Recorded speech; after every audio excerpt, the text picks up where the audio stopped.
बिस्मिल्लाहिर्रहमानिर्रहीम। पाकिस्तान और दुनिया भर में देखने और सुनने वालों को मोहम्मद वकास का सलाम। उम्मीद करता हूँ कि आप सब खैर वाफियत से होंगे। तो आज हम बात करेंगे डीएचए गुजरांवाला के बारे में।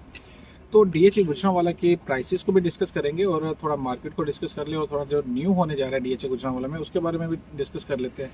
तो आप सबको पता ही होगा कि CZ3 और एग्जेक्टिव ब्लॉक का जो पोजीशन है डीएचए ने अनाउंस कर दिया कि 20 दिसंबर को देने जा रहा है। लेकिन उसके बाद एक और ऐड चला दिया डीएचए गुजरांवाला ने कि 20 दिसंबर को आगे कौन सा फ्यूचर है, यानी अनलॉक द फ्यूचर। अब कौन सा फ्यूचर वो खोलने जा रहे हैं, तो ये एक ट्रिकी चीज़ है जिसको हम बेल्टिंग में भी तस्वर कर सकते हैं कि बेल्टिंग में भी जनवरी में हो जाए या दिसंबर के एंड तक ही हो जाए। ये मेरी असेसमेंट है, ठीक है, मैं अपनी दे रहा हूँ, बाकी कुछ भी हो सकता है। एक्सटेंशन कर रहे हैं CZ3 की, वो भी है, ठीक है। एग्जेक्टिव ब्लॉक के साथ एक कोई और ब्लॉक निकाल दे, वो भी चीज़ है। लेकिन मोस्ट जो प्रोबेबली चांसेस हैं ज़्यादा वो बैलेटिंग के हैं। तो उसके साथ ही साथ ये चीज़ एक न्यू थी, तो मैंने कहा आपको डिस्कस कर लूँ या आपको बता दूँ, आपको गोशवार कर दूँ।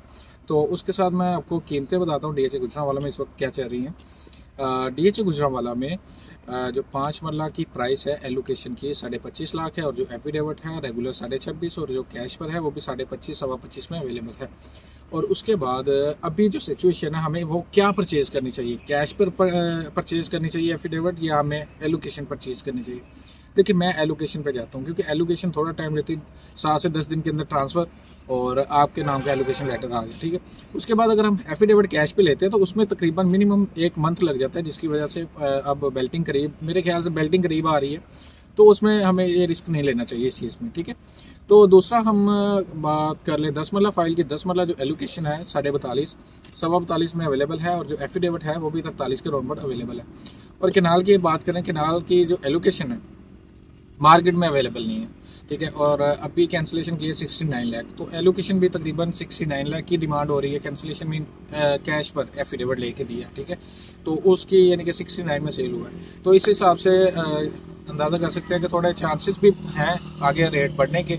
और आपको एक और नई चीज़ बता दूँ, डीएचए गुजरांवाला की मार्केट में इस वक्त आपकी 10 मरला और 5 मरला एलोकेशन शॉर्ट है, नहीं मिल रही। देखिए, हो सकता है सुबह या 2 दिन बाद मिल जाए, लेकिन फिल वक्त के लिए शॉर्ट है। तो हो सकता है इसका भी हो रिजल्ट के जो अनलॉक द फ्यूचर क्या करने जा रहे हैं 20 दिसंबर को। एक तो पोजीशन तो उन्होंने अनाउंस कर दिया है, अब अनलॉक क्या कर रही है वो चीज़, तो मेरे ख्याल से वो बेल्टिंग है। उसके बाद हम डिस्कस कर लेते हैं प्लॉट्स की जो पोजीशन के बाद जो कंडीशन बनी हुई है थोड़ी स्लो है।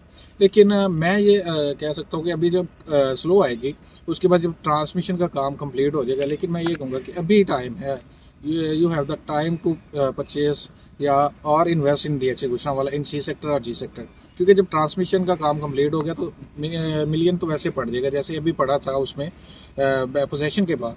तो वो कम होने वाला नहीं है, क्योंकि उस ट्रांसमिशन का काम होगा। डीपी पोल्स लगेंगे। जो डीएचए गुजरांवाला का विजिटर है या क्लाइंट जो विजिट करता है वो ये कहता है कि डीपी पोल नहीं है तो कंस्ट्रक्शन कहाँ से करे। जब डीपी पोल लगेंगे तो कंस्ट्रक्शन उनके लिए ईजी हो जाएगा। हालांकि वैसे भी उन्होंने एक वे निकाला हुआ है।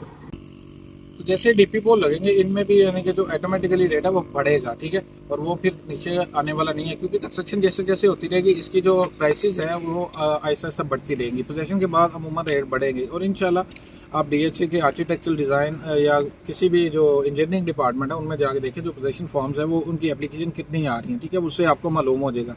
और तो अभी हमारा लोगों का या हम सब का ये माइंड बन चुका है कि जो इन्वेस्टमेंट है वो हमारी 6 माह की या साल की होनी चाहिए। हालांकि रियल स्टेट में जो इन्वेस्टमेंट है मिनिमम 2 to 3 ईयर होती है, तो अभी भी आपको इस तरह ही इसके साथ आना चाहिए।